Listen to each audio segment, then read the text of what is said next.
لم يكن الذين كفروا من أهل الكتاب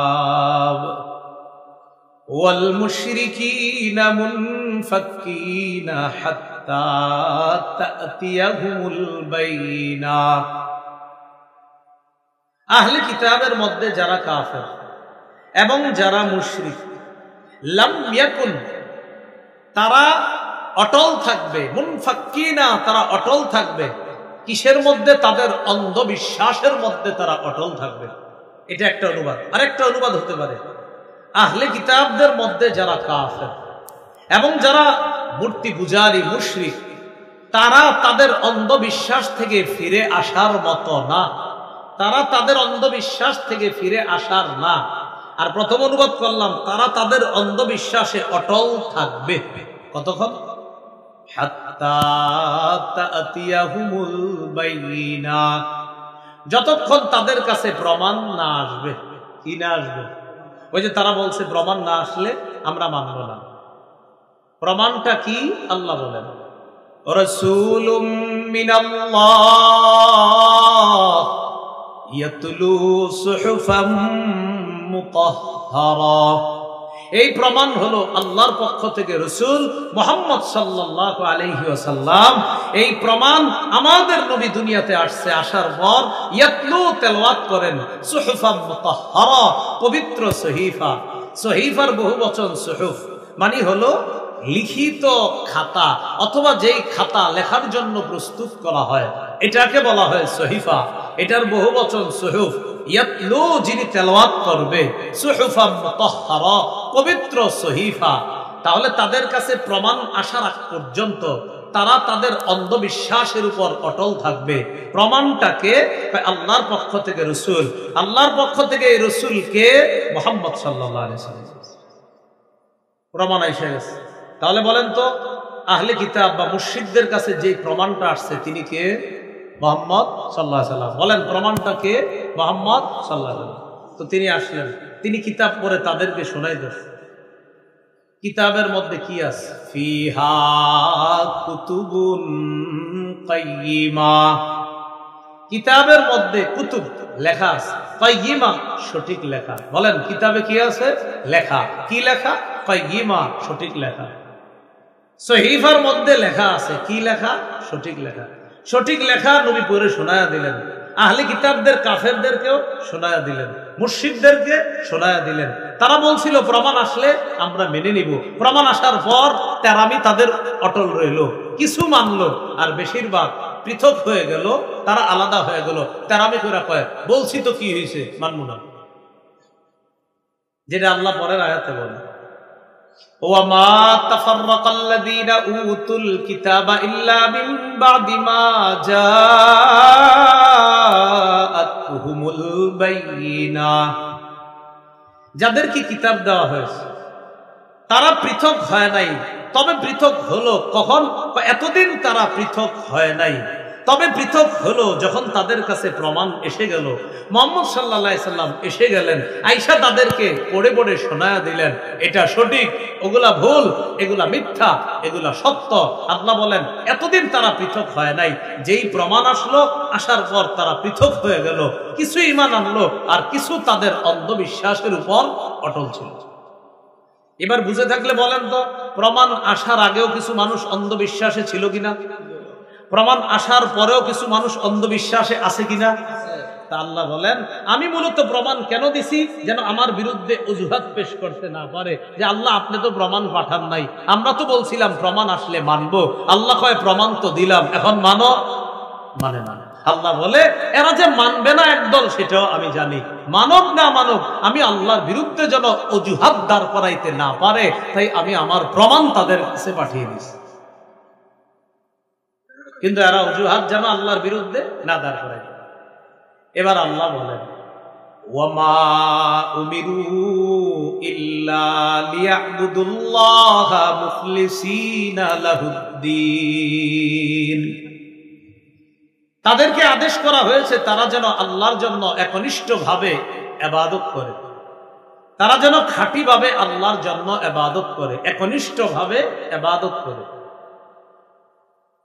যে কোনো ইবাদত করার আগে মৌলিকভাবে চারটা কথা আমরা মাথায় রাখবো, বলেন ইনশাআল্লাহ। কয়টা কথা? আমার সাথে সবাই বলেন। বলেন। এক, পরিশুদ্ধ নিয়ত। এক, পরিশুদ্ধ নিয়ত। দুই, ইখলাসের সাথে ইবাদত। তিন, আল্লাহর কাছ থেকে পাওয়ার আশায় ইবাদত। চার, কাউকে না দেখানোর জন্য ইবাদত। তো আল্লাহ বলছেন তাদেরকে আদেশ করা হয়েছে তারা একনিষ্ঠভাবে যেন আল্লাহর ইবাদত করে। বলেন তো ইবাদত করার আগে মৌলিক কয়টা কথা মাথায় রাখবো? চারটা। এক নাম্বার, নিয়ত পরিশুদ্ধ করা। সহিহ বুখারীর প্রথম হাদিস, আলকামা ইবনে ওয়াক্কাস আল-লাইথি থেকে বর্ণনা। তিনি বলেন, সামি'তু উমর ইবনুল খাত্তাব আলাল মিম্বার, ওমর ইবনুল খাত্তাবকে আমি মিম্বর থেকে বলতে শুনেছি। তিনি বলেন, সামি'তু রাসূলুল্লাহ সাল্লাল্লাহু আলাইহি ওয়াসাল্লাম ইয়াকুল, আমি আল্লাহর নবীকে বলতে শুনেছি, ইন্নামাল আ'মালু বিন্নিয়াত, আমলের প্রতিদান নির্ভর করে নিয়তের উপর। বলেন, আমলের প্রতিদান কিসের উপর? নিয়তের উপর। এগুলো এক নাম্বার। দুই, ইখলাসের সাথে আমলটা করা। আজকে যেটা বললাম, ইল্লা লিয়াবুদুল্লাহ মুখলিসিনা লাহুদ্দিন, আনুগত্যকে আল্লাহর জন্য খাঁটি করে ইখলাসের সাথে ইবাদত করা। তিরমিজির বর্ণনা 2029 নম্বর হাদিস, 39 নম্বর হাদিস। আবার ইবনে মাজারও বর্ণনা আসছে 3056 নম্বর হাদিস। এই হাদিসের মধ্যে আসছে, সালাসুন লা ইউহিল্লু আলাইহিন্না কলবু মুমিন, তিনটি বিষয়ে মুমিনের অন্তর প্রতারণা করতে পারে না। তিনটি বিষয়ে মুমিনের অন্তর প্রতারণা করতে পারে না। কয় বিষয়? এক নাম্বার, ইখলাসুল আমালি লিল্লাহ, মুমিন আমল করবে খালেস ভাবে আল্লাহর জন্য। এই আল্লাহর জন্য মুমিন ইবাদতকে খালেস করার ক্ষেত্রে তার কলব কখনো প্রতারণা করতে পারে না। দুই নাম্বার, মুসলিম শাসকদেরকে উপদেশ দেওয়ার ক্ষেত্রে কোন মুসলমানের হৃদয় খেয়ানত করতে পারে না, কোন মুসলমানের অন্তর প্রতারণা করতে পারে না। মুসলিম শাসক ভুল করলে তার ভুল ধরায়া দেওয়া, তাকে উপদেশ দেওয়ার ক্ষেত্রে মুসলমানদের হৃদয় প্রতারণা করতে পারে না। তিন, ওয়ালুজুমু জামাআতিহিম, সর্ববৃহৎ হক দলের সাথে আঁকড়ে থাকার ক্ষেত্রে মুসলমানের কলব খেয়ানত করতে পারে না, প্রতারণা করতে পারে না। হক বড় দল, এই বড় দলের সাথে সব সময় নিজেরে লাগায়া রাখার ক্ষেত্রে কলব প্রতারণা করতে পারে না। যাই হোক, বলছিলাম চারটা কথা। এর মধ্যে দুই নম্বর হলো ইখলাসের সাথে আমল করা। তিন, আল্লাহর কাছ থেকে পাওয়ার আশায় যে কোনো ইবাদত করা। আল্লাহর কাছ থেকে পাওয়ার আশায় যে কোনো ইবাদত করা। যেমন 5 ওয়াক্ত সালাতের ব্যাপারে হাদিস আছে, রাসূলুল্লাহ সাল্লাল্লাহু আলাইহি সাল্লাম বলেন, আরাইতুম লাউ আন্না নাহরান বিবাবি আহাদিকুম ইয়াগতাসিলু ফীহি কুল্লা ইয়াউমিন 5 মাররাত। আচ্ছা, তোমাদের কারো বাড়ির সামনে একটা পুকুর আছে, এই পুকুরের মধ্যে ওই ব্যক্তি দৈনিক 5 বার গোসল করে। হাল ইয়াবকা মিন দারানিহি শাইউন, আচ্ছা তার শরীরে কি কোনো ময়লা থাকবে? নবীজি বলেন, যেমনি ভাবে 5 বার গোসল করলে তার শরীরে কোনো ময়লা থাকবে না, ফাযালিকা মিসলুস সালাওয়াতিল খামস ইয়ামহুল্লাহু বিহিন্নাল খাতায়া, কেউ যদি 5 ওয়াক্ত নামাজ পড়ে তার জিন্দেগীর গুনাহগুলোও আল্লাহ ওই 5 বার গোসল করলে যেমন ময়লা সাফ হয়, 5 ওয়াক্ত নামাজ পড়লেও আল্লাহ তার গুনাহগুলো সাফ করে। সুবহানাল্লাহ। তাহলে ইবাদত করতেছি আল্লাহর কাছ থেকে পাওয়ার আশা, আল্লাহ গুনাহ মাফ করবে। কি মাফ করবে? আল্লাহ গুনাহ মাফ করবে, এই আশায় আমরা ইবাদত করতেছি। আবু দাউদের একটা বর্ণনা আসছে, কথার কথা 516 নম্বর হাদিস। রাসূলুল্লাহ সাল্লাল্লাহু আলাইহি সাল্লাম বলেন, আল মুআজ্জিনু ইউগফারু লাহু মাদা সাউতি, মুয়াজ্জিন আজান দেওয়ার পর তার আজানের মিটার যতটুকু পর্যন্ত যায়, আওয়াজ যতটুকু যায়, এই পরিমাণ মানে ব্যাপকভাবে তার গুনাহগুলা ক্ষমা করে দেওয়া। ওয়া ইয়াশহাদু লাহু কুল্লু রাতবিন ওয়া ইয়াবিস, যত শুকনা ভিজা জিনিস তার আজান শুনছে, কিয়ামতের ময়দানে সবাই তার পক্ষে সাক্ষী দিবে। তাহলে যে আজান দিবে আসে আজান দেওয়া যে আল্লাহ আমারে মাফ করবে, আর শুকনা ভিজা সবাই আমার পক্ষে সাক্ষী দিবে। এই যে আল্লাহর কাছ থেকে পাওয়ার আশায় ইবাদত করা, এগুলো 3 নাম্বার। 4 নাম্বার, মানুষকে না দেখানোর জন্য ইবাদত করা। বলেন, মানুষকে না দেখানোর জন্য। যেমন আলেম এলেম শিখছে, এলেম শিখার পর তার টার্গেট হলো আমি মানুষের দেখাবো, আমি মানুষকে দেখাবো, নাউজুবিল্লাহ। পরিণতি কি হবে? জাহান্নাম। নাসাইর একটা বর্ণনা শুনলে আমাদের স্পষ্ট বুঝে আসবে। 3140 নম্বর হাদিস। এই হাদিসের মধ্যে আসছে আল্লাহ রাসূলকে বলা হলো, আর আইতা রাজুলান, হুজুর ওই ব্যক্তির ব্যাপারে আপনি কি বলেন? গাজা, যে ব্যক্তি জিহাদ করেছে। টার্গেট ইয়ালতামিসুল আজরা ওয়া যিকরা মা লাহু ইয়া রাসূলুল্লাহ। হুজুর এক ব্যক্তি জিহাদ করছে, জিহাদে তার নিয়ত হলো প্রতিদান পাওয়া আর নাম কামানো। দুইটা নিয়ত, একটা হলো প্রতিদান পাবে আর একটা হলো নাম কামানো। আমারে মানুষ বীর বাহাদুর বলবে, এই জন্য নবীজি সাল্লাল্লাহু আলাইহি সাল্লাম বললেন, লা শাই আলাহু, সে কিছুই পাবে না। আদাহা সালাসানা রব, প্রশ্নটা নবীরে 3 বার পুনরাবৃত্তি করা হলো নবীর কাছে। নবী প্রতিবারই বললেন, লা শাই আলাহু, লা শাই আলাহু, লা শাই আলাহু, সে কিচ্ছু পাবে না, সে কিচ্ছু পাবে না, সে কিচ্ছু পাবে না। শেষে বললেন, ইন্নাল্লাহা লা ইয়াকবালু মিনাল আমাল ইল্লা মা কানা লাহু খালিসা ওয়াবতুগিয়া বিহি ওয়াজহুহু। আল্লাহ ততক্ষণ আমল কবুল করেন না যতক্ষণ আমলটা আল্লাহর জন্য না হয় এবং আল্লাহর সন্তুষ্টির জন্য না হয়, ততক্ষণ আমল আল্লাহ কবুল করে না। প্রিয় মুসলমান ভাইরা, সব ইবাদতের করার আগে কয়টা কথা মাথায় রাখবো? বলেন সবাই। পরিশুদ্ধ নিয়ত, ইখলাসের সাথে আমল, রবে আল্লাহর কাছ থেকে পাওয়ার আশায় আমল। 4 নাম্বার, মানুষকে না দেখানোর জন্য আমল। মনে থাকবেন ইনশাআল্লাহ। এটা ওয়ামা উমিরু ইল্লা লিয়াবুদুল্লাহা মুখলিসিনা লাহুদ্দিন হুনাফা। তাদেরকে আদেশ করা হয়েছে তারা ইবাদত করবে, আনুগত্যকে আল্লাহর জন্য খাঁটি করে একমাত্র আল্লাহর জন্য তারা ইবাদত করবে। ওয়া ইউকিমুস সালাহ, নামাজ কায়েম করবে। ওয়া ইউতুজ যাকাত, যাকাত আদায় করবে। আমরা কত দোয়া করতেছি, আল্লাহ বৃষ্টি দেন, বৃষ্টি দেন, বৃষ্টি দেন। কিন্তু আপনি কি জানেন রহমতের বৃষ্টি না আসার সবচেয়ে বড় এক কারণ হলো যাকাত না দেওয়া? মানে আপনারা বললেও ঠিক, না বললেও তো ঠিক, কারণ নবী হাদিসে বলছে, আপনি ঠিক কইলেও ঠিক, না কইলেও ঠিক। রাসূলুল্লাহ সাল্লাল্লাহু আলাইহি সাল্লাম বলেন, ওয়ালাম ইয়ামনাউ যাকাতা আমওয়ালিহিম ইল্লা মুনিউল কাতরা মিনাস সামা। যেই দেশের মানুষ যাকাত দিবে না, ওই দেশে আল্লাহ রহমতের বৃষ্টি বন্ধ করে দিবে। হ্যাঁ, এরপরেও দেখবেন বৃষ্টি হবে, ইনশাআল্লাহ বৃষ্টি হবে। কিন্তু বৃষ্টি কেন হয়? নবী বলেন, লাউলাল বাহাইম লাম ইউমতারু। চতুষ্পদ জন্তুগুলা যদি দুনিয়াতে না থাকতো, বৃষ্টি আসলে হাঁস খুশি হয়, জলহস্তি খুশি হয়, এই প্রাণীগুলা না থাকলে আল্লাহ বৃষ্টি দিতেন না। তো বৃষ্টি যদি আসে, মনে করেন না আমগো উপর খুশি হয়ে আল্লাহ দিচ্ছে। নবী কয়, চতুষ্পদ জন্তুকে খুশি করার জন্য আল্লাহ বৃষ্টি দেয়, ওই বৃষ্টি তোমরাও পাও। মনে রাখবা, তোমাদের অপরাধের কারণে আল্লাহ রহমতের বৃষ্টি বন্ধ করে রাখে, ওইটা দেয় না। প্রাণীদেরকে আনন্দ দেওয়ার জন্য বৃষ্টি আল্লাহ দেয়, সেটা তোমরাও পাও। তো আমাদের দেশে যাকাত অনাদায়কারীর সংখ্যা কম না বেশি? প্রচুর মানুষ যাকাত দেয় না। দিলেও 1 লক্ষ যাকাত, 20,000 টাকার শাড়ি লুঙ্গি কিনে পরের দিন গরিবদেরকে বাসার সামনে সিরিয়ালে দাঁড় করায়া ফেসবুকে ছবি উঠায়া ফেসবুকে স্ট্যাটাস দেয়, আলহামদুলিল্লাহ, মানুষকে সেবা করতে পেরে আমি অনেক খুশি। 20,000 টাকার লুঙ্গি শাড়ি দিলেন, বাকি রইল কত যাকাত? 80,000 টাকা।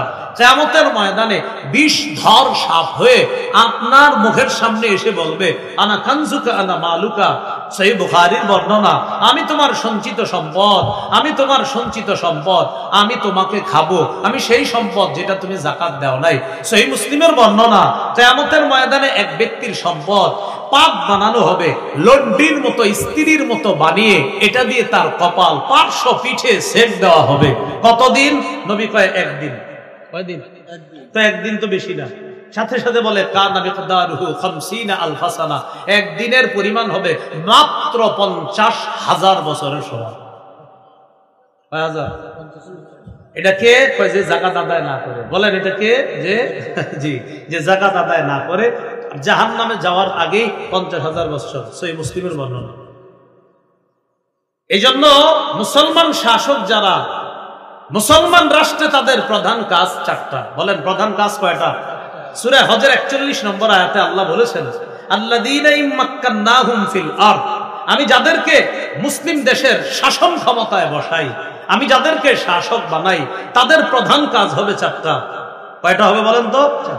আকামুস সালাহ, এক তারা রাষ্ট্রীয়ভাবে নামাজ কায়েম করবে। দুই ও আতাউজ যাকাত, যাকাত আদায় করবে।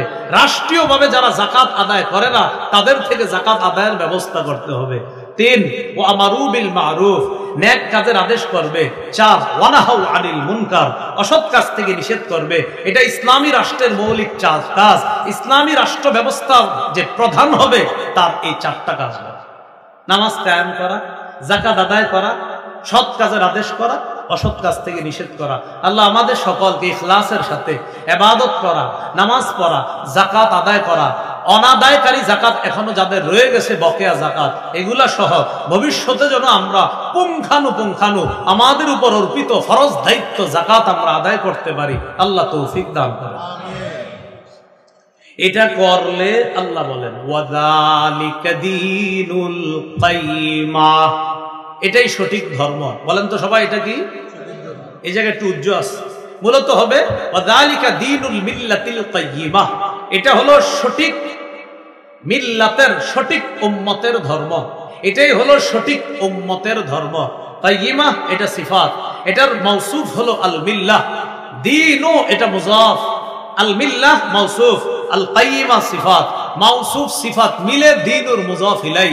আল্লাহ বলেন ওয়াযালিকা দীনুল কাইয়্যিমা, মুযাফ মুযাফ ইলাই মিলে হবে খবর। ওয়াযালিকা মুবতাদা, এই মুবতাদা খবর মিলে পুরো বাক্য হবে ওয়াযালিকা দীনুল কাইয়্যিমা, দীনুল মিল্লাতিল কাইয়্যিমা, এটা হলো সঠিক উম্মতের ধর্ম। তাহলে নামাজ পড়া, যাকাত আদায় করা, সঠিকভাবে ইবাদত করা, এটাই হলো সঠিক ধর্ম। কিন্তু একটু চিন্তা করেন তো, চোখটা বন্ধ করে ফজর থেকে আসা পর্যন্ত কয়জন সঠিকভাবে ধর্মটা পালন করেছে?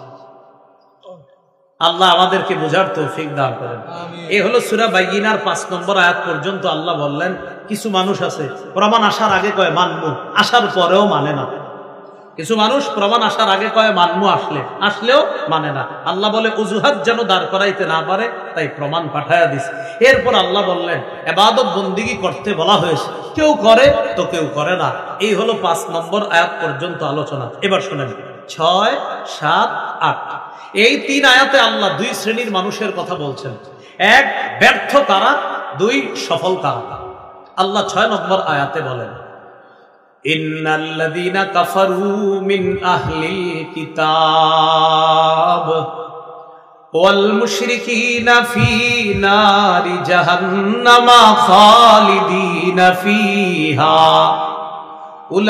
উলাইকা হুম শাররুল বারিয়াহ। যারা কাফের, যারা মুশরিক, তারা হলো সৃষ্টির সবচেয়ে নিকৃষ্ট জীব, বলি নাউজুবিল্লাহ। তারা চিরস্থায়ীভাবে জাহান্নামে থাকবে। তারা সৃষ্টির সবচেয়ে নিকৃষ্ট জীব। যারা কাফের, যারা মুশরিক, তারা জাহান্নামে চিরস্থায়ীভাবে থাকবে। তারা ব্যর্থ, তারা সৃষ্টির সবচেয়ে নিকৃষ্ট জীব। সফল কারা, শ্রেষ্ঠ জীব কারা? এবার আল্লাহ বলেন ইন্নাল্লাযীনা আমানু ওয়া আমিলুস সালিহাত উলাইকা হুম খায়রুল বারিয়াহ। যারা ঈমান আনে, সবাই বলেন যারা, আবার যারা ঈমান আনে। ঈমান কি জিনিস? খুব মন দিয়ে শুনেন। আল ঈমান তাসদীকুন নবী সাল্লাল্লাহু আলাইহি ওয়াসাল্লাম ফি শাইইন মা জাআ বিহি। আমাদের নবী জানিয়ে আসছে সব মনে প্রাণে সত্যায়ন করার নাম ঈমান। আমাদের নবী জানিয়ে আসছে ছোট বড় যা আছে সব সত্যভাবে বিশ্বাস করার নাম ঈমান। এবার হাদিস থেকে একটু জেনে নেই ঈমান কি জিনিস। সহিহ মুসলিমের 8 নম্বর হাদিস, মাদ্রাসার পাঠ্যপুস্তক অনুসারে মোট হাদিস সংখ্যা হবে 3033টা। শুরুতে আছে 8 নম্বর হাদিস। এই হাদিসের বর্ণনাকারী ওমর ইবনুল খাত্তাব রাদিয়াল্লাহু তাআলা, তিনি বলেন জাআ রাজুলুন ইলান নবী সাল্লাল্লাহু আলাইহি ওয়াসাল্লাম। এক ব্যক্তি আল্লাহর নবীর কাছে আসছে, আসার পর 4টি প্রশ্ন করছে। কয়টি? আবার কয়টি প্রশ্ন? এক ব্যক্তি নবীর কাছে আসছে, কয়টি প্রশ্ন করছে? 4টি। নবীর কাছে আয়েশা নবীরে বলতেছে ইয়া মুহাম্মাদু আখবিরনি আনিল ইসলাম। ও মুহাম্মদ সাল্লাল্লাহু আলাইহি সাল্লাম, ইসলাম সম্পর্কে আমারে কিছু বলেন, আমারে জানান। নবীজি বললেন আল ইসলামু আন তাশহাদা আল্লা ইলাহা ইল্লাল্লাহ ওয়া আন্না মুহাম্মাদার রাসূলুল্লাহ সাল্লাল্লাহু আলাইহি ওয়াসাল্লাম। ইসলাম হলো তুমি এই সাক্ষ্য দেওয়া আল্লাহ ছাড়া কোনো ইলাহ নাই, মুহাম্মদ সাল্লাল্লাহু আলাইহি ওয়াসাল্লাম আল্লাহর রাসূল। ওয়া তুকিমাস সালাহ, ইসলাম মানে নামাজ কায়েম করা। ওয়া তুতিয়াজ যাকাত, ইসলাম মানে যাকাত আদায় করা। ওয়া তাসুমা রমাদান, ইসলাম মানে রমজানের রোজা রাখা। ওয়া তাহুজ্জাল বাইতা ইন ইসতাতা ইলাইহি সাবিলা, ইসলাম মানে কাবা পর্যন্ত তোমার যাওয়ার যদি সামর্থ্য থাকে, সেখান থেকে আবার বাংলাদেশে আসা পর্যন্ত যদি সামর্থ্য থাকে, তাহলে তুমি হজ করা। নবী বললেন আল্লাহকে এক আল্লাহ মানা, মুহাম্মদ সাল্লাল্লাহু আলাইহি সাল্লামকে আল্লাহ রাসূল মানা। 2 নাম্বার নামাজ পড়া, 3 নাম্বার যাকাত দেওয়া, 4 নাম্বার রোজা রাখা, 5 নাম্বার হজ করা। এটা হলো ইসলাম। তাহলে কয় নাম্বার প্রশ্ন গেল? 1। জবাব দিলেন নবী কয়টা? ইসলাম মানি 5টা, এই কাজগুলা জবাব দিলেন। প্রশ্ন নাম্বার 2, ওই ব্যক্তি বলতেছে ফাখবিরনি আনিল ঈমান, ঈমান সম্পর্কে বলেন। এটা হলো আমাদের আলোচ্য বিষয়। ওই যে ইন্নাল্লাযীনা আমানু, নবী ঈমান সম্পর্কে আমারে বলেন। এবার নবী বললেন আনতুমিনা বিল্লাহ, আল্লাহকে বিশ্বাস করা। ওয়া মালাইকাতিহি, ফেরেশতাদেরকে বিশ্বাস করা। ওয়া কুতুবিহি, আসমানি সব কিতাব বিশ্বাস করা। ওয়া রুসুলিহি, সব নবী রাসূলদেরকে বিশ্বাস করা, সব নবী রাসূলদেরকে বিশ্বাস করা। এরপর ওয়াল বাসি বাদাল মাউত, মরার পর পুনরুত্থান হবে, এটাকে বিশ্বাস করা। ওয়াল জান্নাহ, জান্নাত বিশ্বাস করা। ওয়ান নার, জাহান্নাম বিশ্বাস করা। ওয়াল হিসাব ওয়াল মিজান, হিসাব হবে, এটা বিশ্বাস করা। তোমার আমলগুলো ওজন করা হবে, মিজান আছে, পাল্লা আছে, এই পাল্লা বিশ্বাস করা। আর ওই পাল্লা আবার রূপক অর্থে না, অনেকে আবার ব্যাখ্যা করে রূপক, না না না না, নাউজুবিল্লাহ। পাল্লা পাল্লা পাল্লাই কেমন হবে আল্লাহ ভালো জানেন। কত বড় দাউদ নবীরে আল্লাহ দেখাইছে। দাউদ নবী বলেছিলেন আরিনিয়াল মিজান, আল্লাহ পাল্লাটা দেখান। দেখিয়েছিলেন, বেহুশ হয়ে গেছে। হুশ ফিরে আসার পর আল্লাহ বললেন কি ব্যাপার, বেহুশ হয়ে গেলেন কেন? বুখারীর হাসিয়াতে আছে, দেখবেন নিচে ওই ওয়ানাদউল মাওয়াজিনাল কিসত লিয়াউমিল কিয়ামা, এটার হাসিয়াতে দেখবেন সুন্দর করে আছে। তো দাউদ নবী বললেন আল্লাহ যা দেখলাম, দেখে বেহুশ হয়ে গেছে। কি দেখলেন? দেখলাম পাল্লা পুরা দুনিয়া ঢেকে গেছে। তো বেহুশ হয়েছেন কেন? এত বড় পাল্লা কি কেউ ভরতে পারবে আমল দিয়ে? নবীরাও তো পারবে না, উম্মত পরের কথা। নবীরা এত আমল করে নাই যে পুরা দুনিয়া পরিমাণ পাল্লা ভরবে। আল্লাহ বললেন টেনশনের কিছু নাই, ইখলাস ওয়ালা একটা খেজুর যদি কেউ সদকা করে, এটাই ওই পাল্লা ওজন হয়ে যাবে। এই জায়গায় কোনো রূপক অর্থ মাথায় এনে না, পাল্লা পাল্লাই, সত্যি পাল্লা আল্লাহ কায়েম করে। মিজান, এটা বিশ্বাস করা। এটা কি করা বলেন? বিশ্বাস। এরপর কি? ওয়াল কদরি কুল্লিহি খাইরিহি ওয়া শাররিহি মিনাল্লাহি তাআলা, ভালো মন্দ সব আল্লাহর পক্ষ থেকে, এটা বিশ্বাস করার নাম হলো ঈমান। আল্লাহ বলছেন সফল কারা? ইন্নাল্লাযীনা আমানু, যারা ঈমান আনে। সফল কারা? যারা ঈমান আনে। হাদিসটা শেষ করে নেই। 1 নম্বর প্রশ্ন হলো ইসলাম, 2 ঈমান। এবার তিনি প্রশ্ন করলেন আখবিরনি আনিল ইহসান, আমার ইহসান সম্পর্কে একটু বলেন। নবী বললেন আনতা আবুদাল্লাহ কাআন্নাকা তারাহ, তুমি আল্লাহর ইবাদত এমন ভাবে করবা যেন তুমি আল্লাহকে দেখতে পাও। ফাইল্লাম তাকুন তারাহু ফাইন্নাহু ইয়ারাক, যদিও তুমি আল্লাহকে দেখতে না পাও, নিশ্চিত আল্লাহ তোমাকে দেখতে পায়। সুবহানাল্লাহ। তাহলে আমি আল্লাহকে দেখি না, দেখেন এই যে আল্লাহ আল্লাহ আমি আপনারা দেখতেছি, না না আমি তো দেখি না, আল্লাহ তো দেখ। নবী বলতেছেন ইবাদত করো কেমন যেন আল্লাহকে দেখতেছি। আচ্ছা আমি দাঁড়াইলাম, আমি কেমন যেন আল্লাহকে দেখতেছি। না হাবিব আমি তো আল্লাহকে দেখি না। নবী বলে সমস্যা কি? ফাইন্নাহু ইয়ারাক, আল্লাহ তোমাকে দেখে। এটা ইহসান। বলেন এটা কি? তাহলে 1 নাম্বার এই জায়গায় গেল ইসলাম, 2 ঈমান, 3 ইহসান। এগুলো আপনারা একটু মুখস্থ রেখেন কথাগুলো। চা দোকানের সামনে বসে এগুলো বলবেন। বলবেন ইসলাম ঈমান ইহসান বুঝো, বলবেন ইসলাম ঈমান ইহসান বুঝো। বলবেন যে ইসলাম আল্লাহরে মানা, নবীরে মানা, নামাজ পড়া, রোজা রাখা, হজ করা, যাকাত দেওয়া, এটার নাম বলবেন ইসলাম। ঈমান, তখন বলবেন ঈমানে মুফাসসাল বর্ণায় ছোটবেলা বক্তব্যে যে আল্লাহকে বিশ্বাস, আমানতু বিল্লাহি ওয়া মালাইকাতিহি ওয়া কুতুবিহি ওয়া রুসুলিহি ওয়াল ইয়াউমিল আখিরি ওয়াল কদরি খাইরিহি ওয়া শাররিহি মিনাল্লাহি তাআলা ওয়াল বাসি বাদাল মাউত। মাদ্রাসার বক্তব্যের বাচ্চা দাঁড় করায় দেন, মাশাআল্লাহ সবাই মুখস্থ শোনায় দিবেন।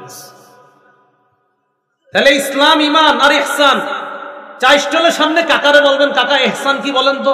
বলবে ইহসান আবার কি? বলবেন এমন ভাবে ইবাদত করবেন যেন আল্লাহরে দেখতে পান, আল্লাহরে যদিও না দেখতে পান আল্লাহ আপনারে দেখে, এটা হলো ইহসান। আমরা এগুলা না বইলা খালি গিবত, দোকানের সামনে বসে শুধু গিবত, আলোচনা হবে তো এরকম ইসলাম, ঈমান, ইহসান। 4 নম্বর প্রশ্ন করছে আখবিরনি আনিস সাআহ, আমার একটু কিয়ামতের ব্যাপারে বলেন।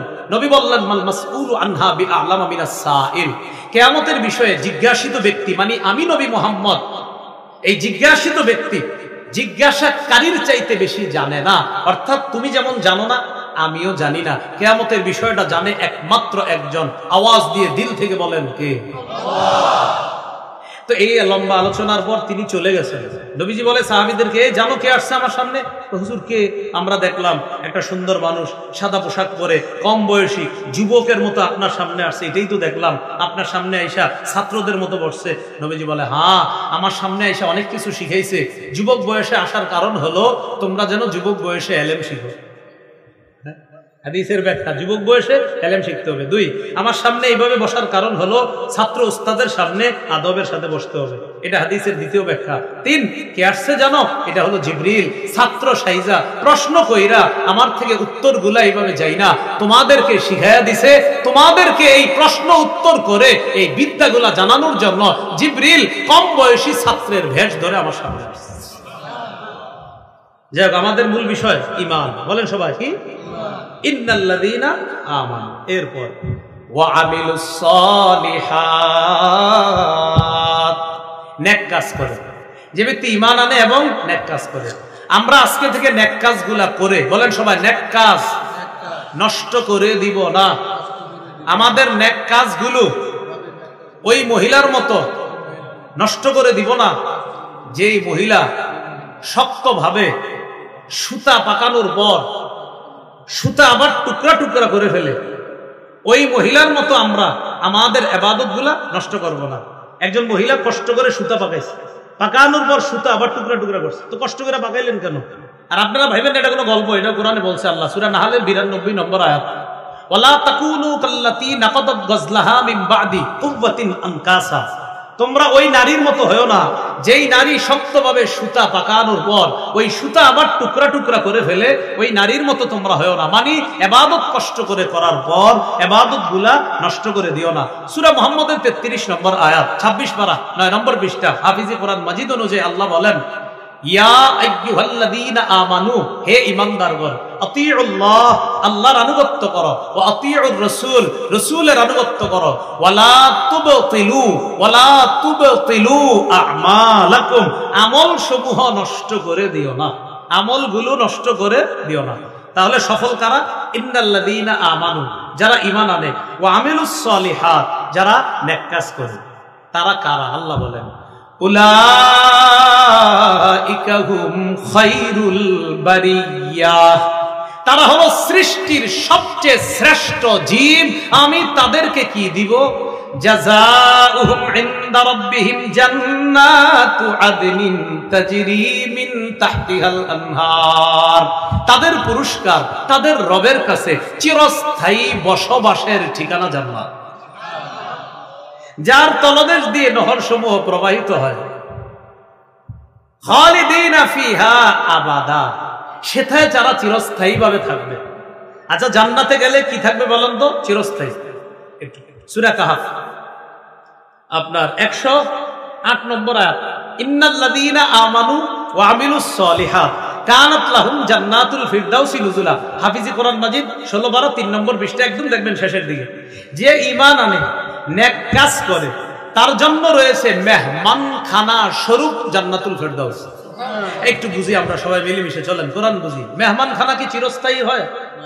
আমরা দুনিয়াতে কোনো মেহমানখানায় কি একদম সারা জীবনের জন্য যাই না, 2-3 দিন বেড়াবো, নানার বাড়িতে 2-3 দিন বেড়াবো, আবার চলে আসবো। তাহলে দুনিয়ার মেহমানখানা সাময়িক, দুনিয়ার মেহমানখানা ক্ষণস্থায়ী। কিছুদিন যাই, 5-6 দিন থাকলেও নানার বাড়ি, সবচেয়ে সাধারণত মানুষ বেড়ায় নানার বাড়িতে একটু বেশি বেড়ায়, মানে আত্মীয় স্বজনের মধ্যে নানার বাড়ি আপন বাড়ির মতোই। আর বিশেষ করে নানা নানু তারা যদি বেঁচে থাকে তাহলে মজানো, বেড়ানোটা খুব মজা। এখন নানার বাড়িতে গেলে সর্বোচ্চ 7-8 দিন থাকার পর কি বলে আম্মারে আব্বারে, আব্বা আর না, চলেন বাড়িতে চলে যান। এর মানে মেহমান খানা দুনিয়াতে বেশি দিন না। কিন্তু আল্লাহ বলেন জান্নাতীদেরকে আমি যে মেহমান খানাটা দিব, খালিদিনা ফিহা, এটা ক্ষণস্থায়ী না, সেটা চিরস্থায়ী মেহমান। আমি আল্লাহর মেহমানদারি চিরস্থায়ী ভাবে চলতেই থাকি। এবার আসেন লা ইয়াবগুনা আনহা হিওয়ালা, কয় দুনিয়ার মেহমানরা 2-3 দিন থাকার পর কয় এ চলে যায়। আল্লাহ কয় লা ইয়াবগুনা আনহা হিওয়ালা, আমার জান্নাতি মেহমানরা জান্নাত থেকে অন্য কোথাও কখনো স্থানান্তরিত হতে চাইবেই না, তারা সব সময় সেখানে থাকবে। এটা আল্লাহ বললেন জাযাউহুম ইনদা রাব্বিহিম জান্নাতু আদনিন, চিরস্থায়ী বসবাসের জান্নাত হলো তাদের পুরস্কার তাদের রবের কাছে। তাজরি মিন তাহতিহাল আনহার খালিদিনা ফিহা আবাদা, সেখানে তারা চিরস্থায়ী ভাবে থাকবে। রাদিয়াল্লাহু আনহুম, আল্লাহ তাদের প্রতি সন্তুষ্ট, ওয়া রাদু আন, তারাও আল্লাহর প্রতি সন্তুষ্ট। আমরা সবাই যেন জান্নাতে গিয়ে আল্লাহর সন্তুষ্টি প্রাপ্ত বান্দা হতে পারি, আর আমরাও যেন আল্লাহর প্রতি সন্তুষ্ট হই এমন বান্দা যেন হতে পারি। আল্লাহ তৌফিক দান করেন। আল্লাহ শেষে বলেন যালিকা লিমান খাশিয়া রাব্বা, এটা তার জন্য যে তার রবকে ভয় করে, যে তার রবকে ভয় করে। একটু মন দিয়ে শোনেন, দেখি আপনাদের পরীক্ষা নেই। একদল মানুষ কয় প্রমাণ আসলে মানব। ওই মানুষদের মধ্যে কিছু মানুষ এমন আসেনি যারা প্রমাণ আসার পরেও মানে না, আছে। তো আল্লাহ তাদের ব্যাপারে বলে দিয়েছে। কেন বলেন তো? এই কেনটা মনে রাখবেন, যেন আল্লাহর ব্যাপারে কোনো অজুহাত দাঁড় করাইতে না পারে। এই ব্যাপারে আল্লাহ আলোচনা করেছেন সূরা লাম ইয়াকুনিল্লাযীনা কাফারু, এই কিতাবের মধ্যে, অর্থাৎ এই সূরার মধ্যে। এরপর আসেন বাইয়িনা বা প্রমাণ। মক্কার ইহুদি কাফেরদের কাছে বাইয়িনা বা প্রমাণটা যে আসছে, প্রমাণটার নাম কি? আলেমরা বলবো না, অন্যরা বলেন কি জানি প্রমাণটার নাম? হ্যাঁ মাশাআল্লাহ, কে বলছে? মুহাম্মদ সাল্লাল্লাহু আলাইহি ওয়াসাল্লাম। আমি বলছি 3-4 বার বলছিলাম যে তাদের কাছে যে প্রমাণটা এসেছে আল্লাহ পাঠাইছে, এটা হলেন মুহাম্মদ সাল্লাল্লাহু আলাইহি ওয়াসাল্লাম। এটা হলো প্রমাণ। তাহলে প্রথম কথা, একদল কয় প্রমাণ আসলে মানবে, তো আমাদের জানতে হবে প্রমাণটা কি? মুহাম্মদ সাল্লাল্লাহু আলাইহি সাল্লাম। মুহাম্মদ সাল্লাল্লাহু আলাইহি সাল্লাম প্রমাণ হিসাবে আসলেন, আসার পর সুহুফা পড়ে পড়ে শোনাইছে। শোনানোর পরেও একদল কুফরির মধ্যে অটল ছিল, তো তারা যে অটল থাকবে আল্লাহ জানতেন। এরপরে আল্লাহ প্রমাণ কেন পাঠাইছে?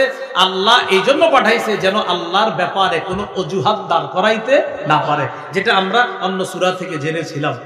এরপর আমরা শিখলাম এই সূরার মধ্যে 2 দল, একদল ব্যর্থ আর একদল সফল। ব্যর্থ কারা? যারা কাফের, যারা মুশরিক। সফল কারা?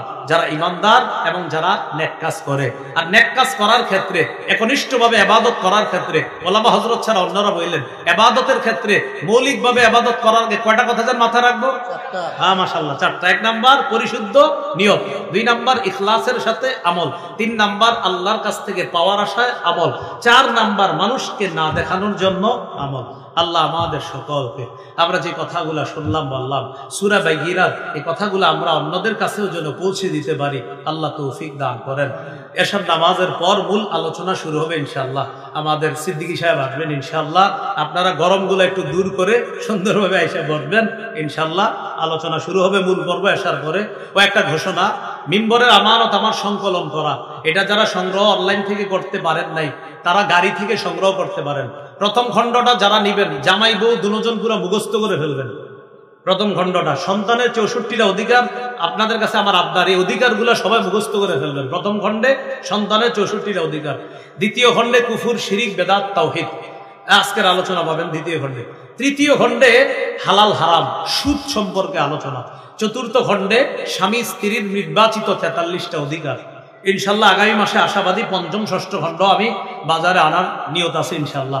তো যাদের লাগবে ওই গাড়ির কাজ ভাঙা ছাড়া সংগ্রহ করবেন। এছাড়া ভাই গাড়ির কাজ ভাঙা ছাড়া, গাড়ির কাজ ভাঙবো না। আসসালামু আলাইকুম।